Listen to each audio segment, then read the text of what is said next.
As Thursday dawns over Salem, the air feels strangely charged, as if memories long buried and tensions quietly brewing are preparing to surface.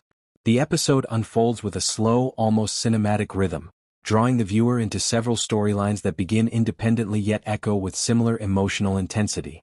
The most quietly powerful moment begins with E.J. DiMera. For some time now, whispers around town have hinted that pieces of E.J.'s past, particularly the time he spent recovering in the facility, are not as forgotten as he believed. Kat Greene emerges as the unexpected catalyst for this shift. She doesn't do anything dramatic. Rather, it is her presence itself that triggers something deep inside E.J.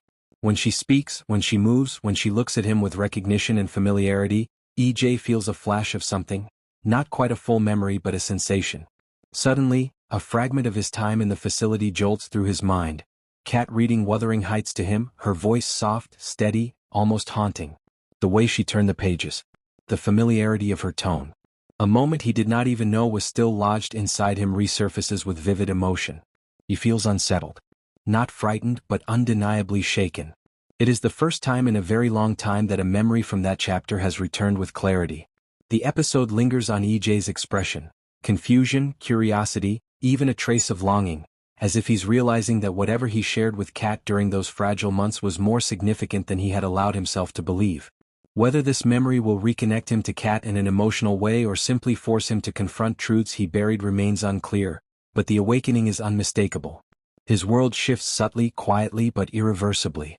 While E.J. grapples with his past resurfacing, across Salem a different kind of tension unfolds. Chanel and Johnny find themselves in the middle of a debate, not angry, not explosive, but layered with the complexity that comes with being young parents trying to make the right choices.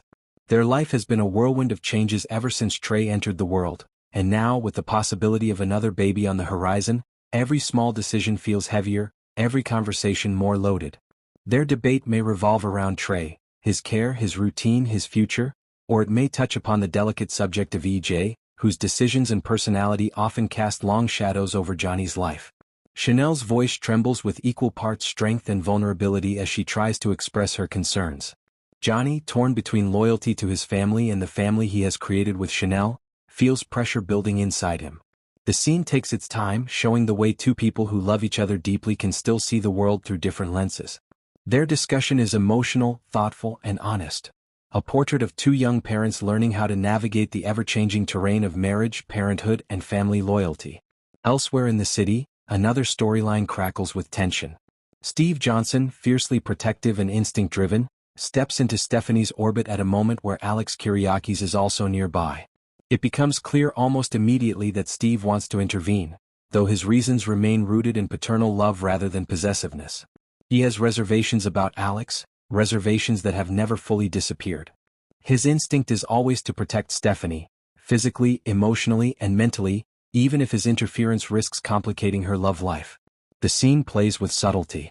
Steve doesn't barge into their relationship with accusations or hostility.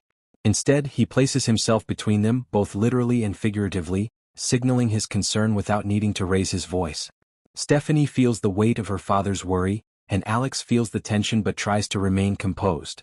Steve's presence forces both Stephanie and Alex to confront unspoken doubts, about trust, about stability, about the future of their relationship.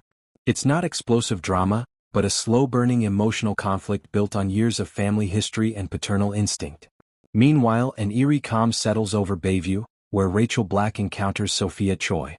This moment is unsettling for reasons the show intentionally leaves ambiguous. Sophia, who has been silent and distant for months, suddenly reacts to Rachel in a way she hasn't reacted to anyone else. Rachel, still processing her own emotional turmoil and the shock of being surrounded by people in crisis, seems drawn to Sophia. Their bond is unexpected, almost chilling in its intensity. It's not friendship in the traditional sense, it's more like two troubled souls recognizing something familiar in each other. The episode carefully emphasizes the strangeness of Sophia's quietness, her stillness, the way she communicates without speaking.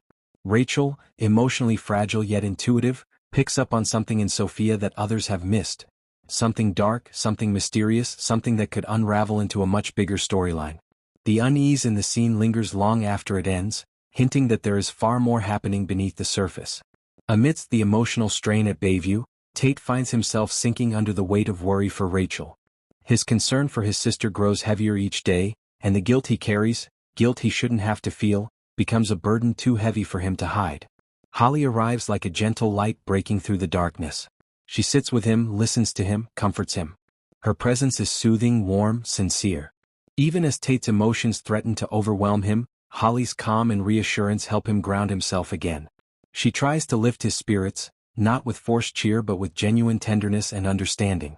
Their moment together becomes one of the most heartfelt scenes of the episode.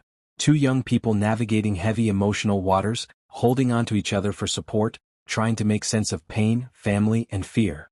Holly's effort to help Tate creates an intimate connection between them, one built on trust and vulnerability, and hints at how important their relationship could become as the larger storyline unfolds. By the time the episode ends, each storyline has deepened, expanded, and added layers to the emotional landscape of Salem. EJ's memory, Chanel and Johnny's debate, Steve's protective instincts, Rachel and Sophia's bond, and Holly's support for Tate all weave together into a day filled with emotional depth, unspoken truths, and seeds planted for future revelations.